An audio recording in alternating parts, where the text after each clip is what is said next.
It was supposed to be a light-hearted late-night appearance, a promotional tour, a few laughs, and a closing joke.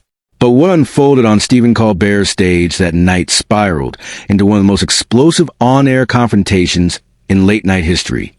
Yes, you clicked because you heard the rumors. Mark Wahlberg stormed off the Late Show set. And yes, what happened was real and far more uncomfortable than the sanitized version CBS aired the next morning. This wasn't celebrity banter. This was a collision. Two men at the top of their game, each unafraid to swing when challenged. One with charm sharpened by intellect. The other, a Hollywood powerhouse built on grit and survival. And that night, in front of millions, ego met empathy, and the fallout was televised. Before we dive in, tell us in the comments where you're watching from. Let's see how far this clip traveled across the world. Thursday night. New York City's Ed Sullivan Theater shimmered under blue stage lights. The crowd buzzed with energy. They knew the guest was big. Colbert adjusted his cuffs backstage. His writers whispered, "Keep it fun, but push him a little." The show needed a viral spark, and Wahlberg, known for his blunt honesty and no-nonsense attitude, was the perfect match. When the band kicked off and Colbert walked out, the cheers shook the walls. He smiled, waved, and teased the camera. "We got a living legend tonight, an Oscar-nominated actor, producer, and, rumor has it, the only man in Hollywood who wakes up before his coffee does." Laughter. Please welcome Mark Wahlberg. The audience erupted as Wahlberg strutted and wearing a sleek gray suit, confidence radiating off him. He greeted Stephen with a handshake that looked more like an arm wrestle, firm, charged, testing dominance. At first, it was playful. They joked about Boston gym routines and Mark's infamous 3:30 a.m. wake-up schedule. "You wake up earlier than most people's dreams," Colbert joked. "That's why I make the money I do," Mark quipped back, smirking. The audience laughed, but Colbert noticed something. Behind the grin, Wahlberg's tone wasn't light. It was edged, confident, almost confrontational. That's when Stephen did what he's always done best.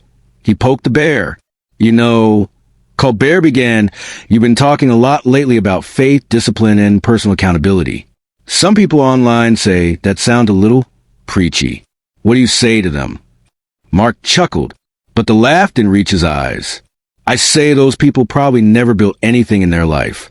I'm not here to please the internet." A few gasps. Colbert grinned. He'd found the tension. "Fair point," he said.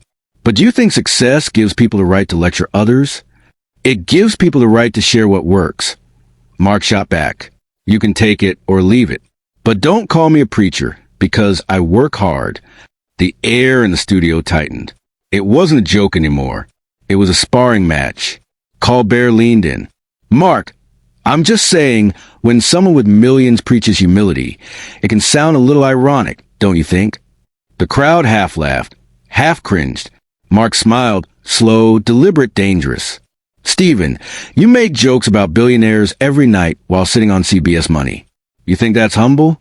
Ouch! The audience gasped, the kind of sharp, shocked inhale that cuts through sound. Colbert blinked. For a split second, his smile faltered. Then came the comeback. "Touché. But I don't claim to be a saint, Mark. You do interviews talking about redemption arcs. I just talk about traffic in New York." Mark leaned forward. "And maybe that's the difference. I live what I say. You joke about what you're afraid to face." A pin could have dropped in that studio. Even the camera operators froze. What had started as witty banter now felt like a duel under stage lights. Colbert's eyes hardened.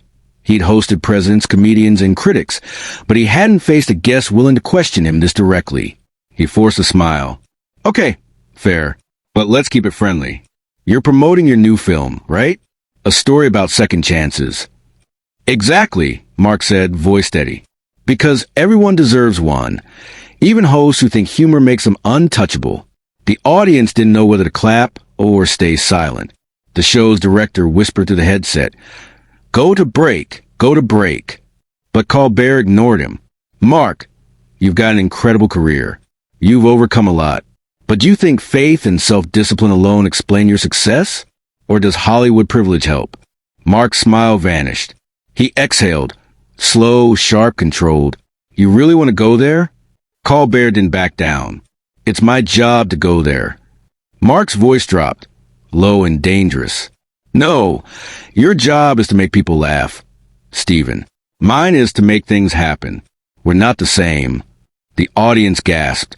Colbert leaned back, tapping his cue cards. I guess that explains why your publicist is waving at me from backstage. Laughter, uneasy, scattered. Mark turned to the audience. You see? That's what I mean. Hide behind jokes when you can't handle real talk. Colbert fired back. If real talk means shutting people down, then maybe the joke's on you. And just like that, the crowd snapped into chaos.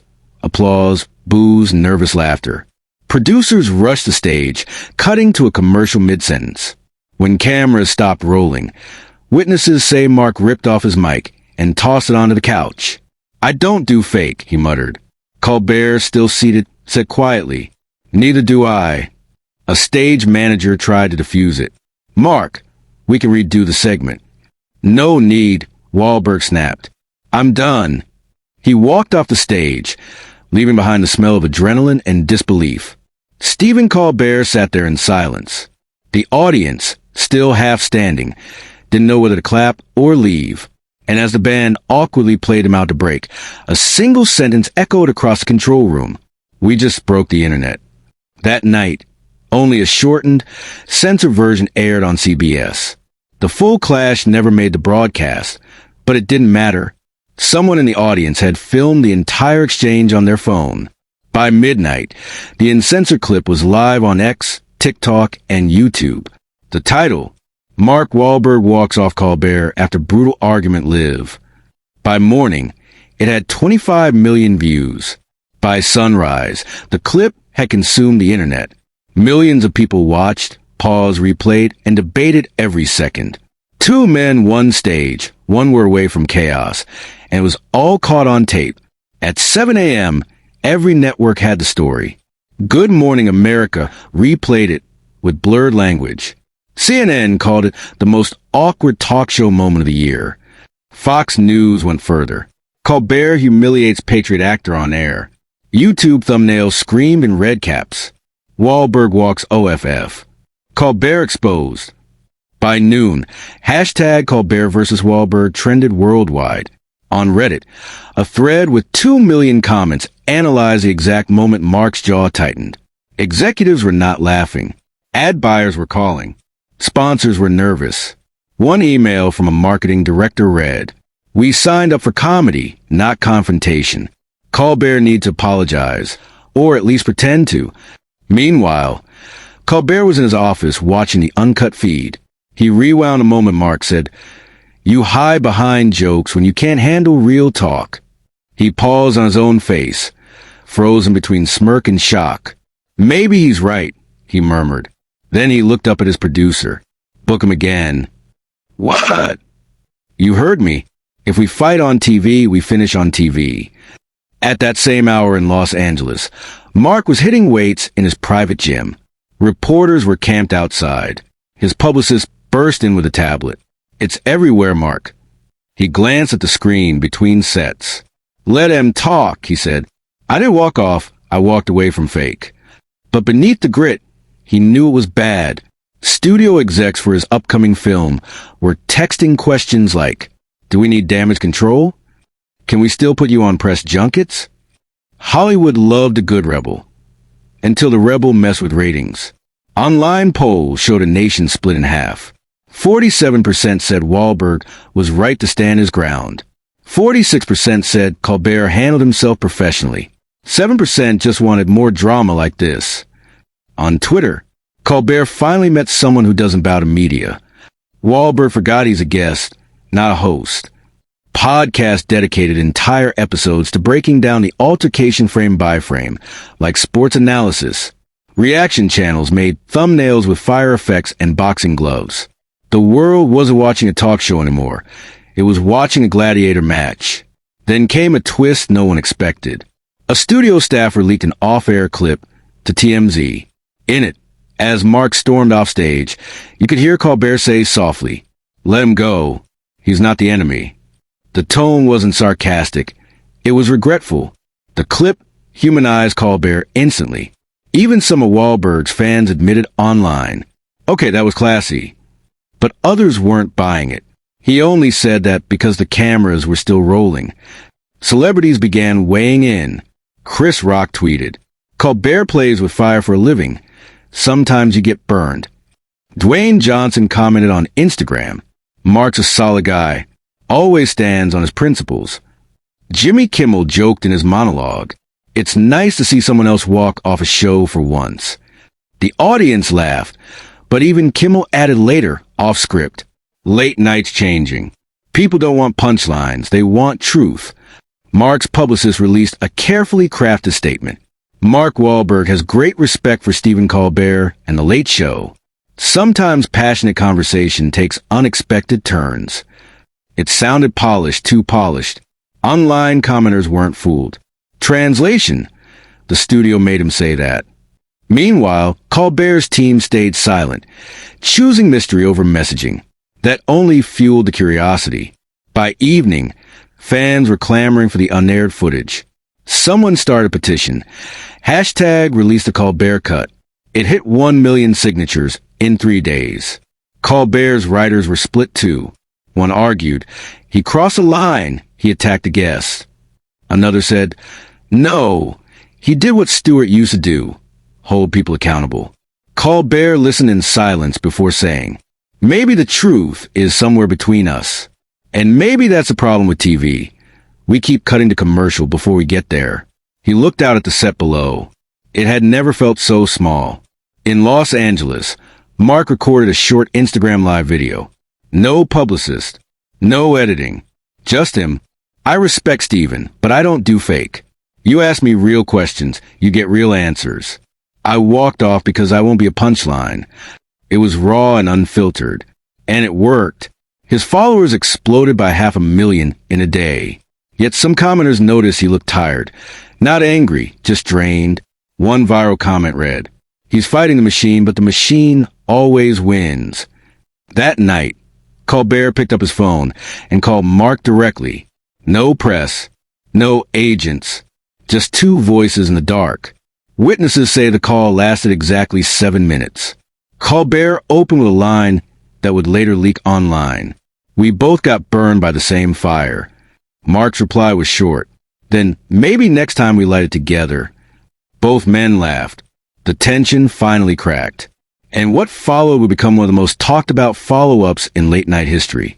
By week 2, the Wahlberg-Colbert incident had stopped being gossip and become a national morality play. Was it arrogance? Authenticity? Or just late-night television finally cracking under the weight of its own cynicism? CBS's analytics team called it a once-in-a-decade spike. Ratings were up 72%. Social mentions? Over 80 million in 5 days. Advertisers who once bought 30-second slots for $200,000 were now offering double. But the celebration felt uneasy. At an emergency meeting, one executive said, "We can't build a brand on conflict." Another replied, "Tell that to YouTube." The network's dilemma was simple. Profits loved chaos, but credibility hated it. Behind closed doors, producers began quietly negotiating a reconciliation episode. The proposal: invite Mark back for a special one-on-one, live, unedited, no commercial breaks. Colbert's camp agreed on one condition. He would open the show with a public reflection, not an apology. Wahlberg's agent balked. He's not coming on to be mocked again. So CBS sweetened the deal with something bigger. A primetime slot and editorial control shared between both teams. The stage was set for what they called the Uncut conversation. In Los Angeles, the industry was in meltdown. Executives worried the incident might affect Wahlberg's upcoming $200 million film deal. Streaming platforms circulated internal memos about risk assessment for volatile personalities. A senior studio chair admitted off record, "One bad moment can tank a box office now. We're living in the era of clip culture." And ironically, that clip was making Mark more famous than any film he'd ever done. By day 10, the conversation had shifted from celebrity drama to cultural soul-searching. Think pieces fill magazines. When accountability meets ego. The comedy of control. Can you laugh and listen at the same time? Why we root for meltdowns. One Harvard professor wrote, "What Colbert and Wahlberg demonstrated was America's addiction to authenticity and our fear of it when we see it.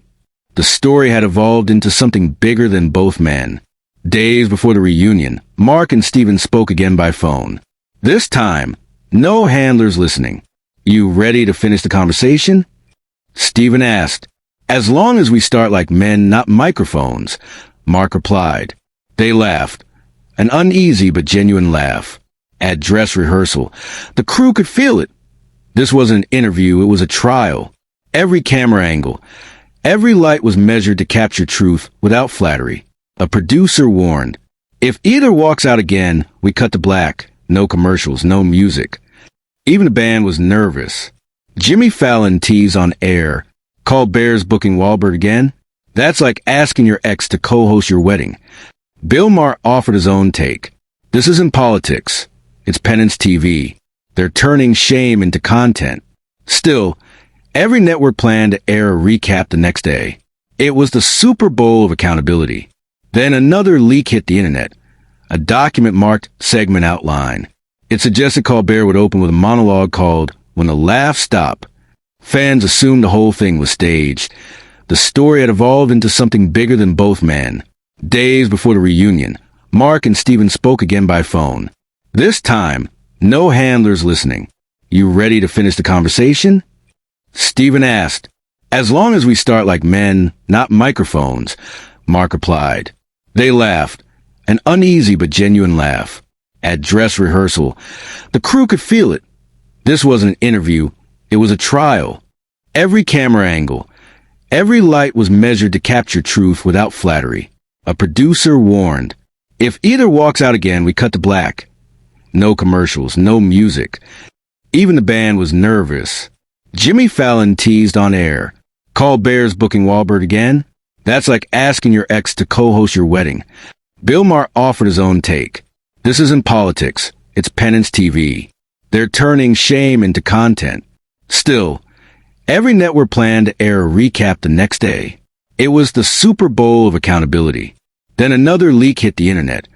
A document marked segment outline. It suggested Colbert would open with a monologue called "When the Laughs Stop." Fans assumed the whole thing was staged.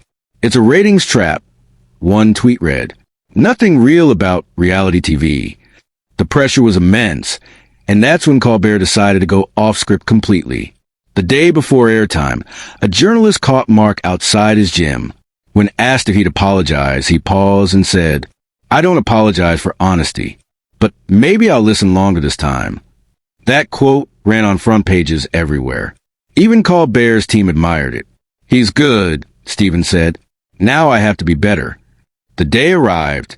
Lines outside the Ed Sullivan Theater stretched around the block. Scalpers were selling tickets for 5 figures. Inside, CBS security briefed the crowd. No phones, no recording, no interruptions. A sign flashed. "Live conversation begins in 3 o'clock. Backstage, Mark stood stone still, hands clasped. Colbert paced, muttering to himself, "Keep it real. Keep it calm." When the countdown hit 0, the lights dimmed.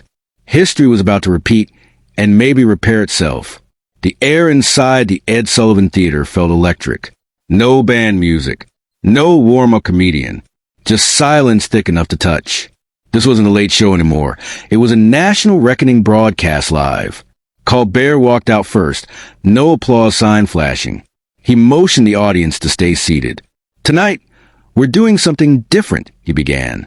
No jokes, no bits.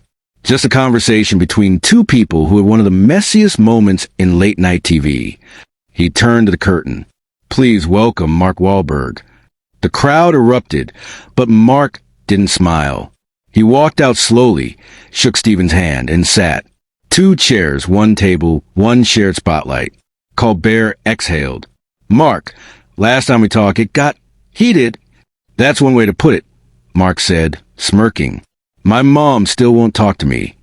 Laughter broke the tension, barely. Colbert started softly.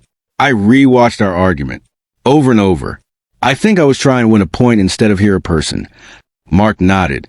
Yeah, and I came in ready to throw punches instead of answers. The honesty landed like a punchline that hurt and healed at once. The audience leaned forward, silent, waiting for the next twist. Colbert asked, "Why did you really walk off that night?" Mark paused. "Because I was tired of being a caricature. Everyone wants Mark the tough guy, but I'm human. You hit a nerve I didn't know was exposed." Stephen swallowed. "I didn't want to embarrass you. I wanted to challenge you."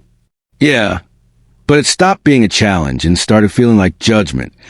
That line hit home, not just for Stephen, but for every viewer who'd ever mistaken confrontation for communication. People watching from home began tweeting mid-broadcast. This is what accountability looks like. Finally, late-night TV was soul. In the studio, a single camera cut to the crowd. People were tearing up. Even the stage manager, a 20-year veteran, whispered, "We've never seen anything like this." Stephen looked straight into Mark's eyes. "You once said you start every day at 3:30 a.m. to beat the world. Are you still fighting everyone?" Mark smiled faintly. "No, just myself." He leaned forward. "You know what? The world doesn't need more people trying to win arguments. It needs people who aren't afraid to lose one." The crowd went silent. No cue card could have scripted that. Even Colbert's crew froze. Stephen finally said, quietly, "Then let's both lose one tonight." They shook hands again, slower this time, genuine. Colbert reached under the desk and pulled out a note card. "I wrote something after that night, but never said it on air." He read aloud, "If laughter is my weapon, I should remember that truth doesn't have armor." Mark replied, "And if discipline is mine, I should remember that strength isn't silence." Applause rolled through the theater like a wave, not wild but reverent. When the cameras cut to commercial, producers begged to shorten the segment for ads. Colbert shook his head. "No cuts. Not tonight." CBS executives had no choice. The full 22-minute exchange aired uninterrupted, a first in modern late-night history. And it paid off. Within hours, viewership records shattered. Critics called it a masterclass in humility and human television. When the lights went down, Stephen walked Mark to the backstage hallway. "You know, you could have just texted me instead of nearly breaking the internet," he joked. Mark laughed. "Then we wouldn't have taught it a lesson." They posed for one photo. No PR handlers, no filters. It went viral within minutes. Caption: "Two men, one lesson." Every headline told a different story. Wahlberg and Colbert redeemed late night. No jokes, just truth. America listened. The handshake that broke the algorithm. Even rival hosts praised it. Jimmy Fallon said, "Finally, something worth staying up for." Bill Maher quipped, "They prove grown men can argue without canceling each other. What a concept." In the weeks that followed, viewership for serious, honest interviews across late-night television skyrocketed. Podcasts replayed the segment. Universities dissected it.